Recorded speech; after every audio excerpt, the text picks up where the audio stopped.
இனிமே கண்ணை மூடிட்டு கடலை எண்ணெய் வாங்கலாம்.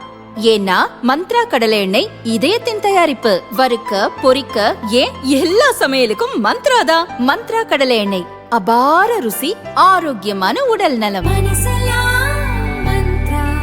உத்தரப்பிரதேசத்தில் கடந்த ஆண்டு நடந்த கும்பமேளா திருவிழாவில் ருத்ராட்சை பாசிமணிகள் விற்று கொண்டிருந்த மோனாலிசா என்ற இளம்பெண்ணை ஒருவர் வீடியோ எடுத்து சோசியல் மீடியாவில் பகிர்ந்தார்.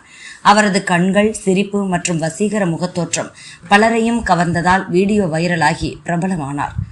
மோனாலிசாவுக்கு சினிமா வாய்ப்புகளும் தேடி வந்தன. சமீபத்தில் பெற்றோர் எதிர்ப்பை மீறி பேஸ்புக் காதலன் முகமது ஃபம்மானை திருமணம் செய்தார். இச்சூழலில் தனது முதல் படமான டைரி ஆஃப் மணிப்பூர் திரைப்படத்தை இயக்கிய சனோஜ் மிஸ்ரா ஷூட்டிங்கின் போது பாலியல் சீண்டலில் ஈடுபட்டதாக மோனாலிசா புகார் கூறியிருக்கிறார்.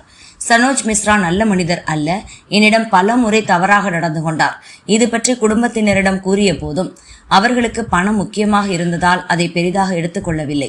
என் வேதனை எனக்கு தான் தெரியும். எனக்கு நேர்ந்த அநீதிக்கு நீதி வேண்டும். சினிமாவில் சிறுமிகளிடமும் சனோஜ் மிஸ்ரா தவறாக நடந்து கொள்கிறார். எங்களுக்கு கொலை மிரட்டல்கள் வருகின்றன. எனது சொந்த ஊருக்கு செல்லவும் பயமாக இருக்கிறது என மோனாலிசா பகிரங்கமாக குற்றச்சாட்டு முன்வைத்தார்.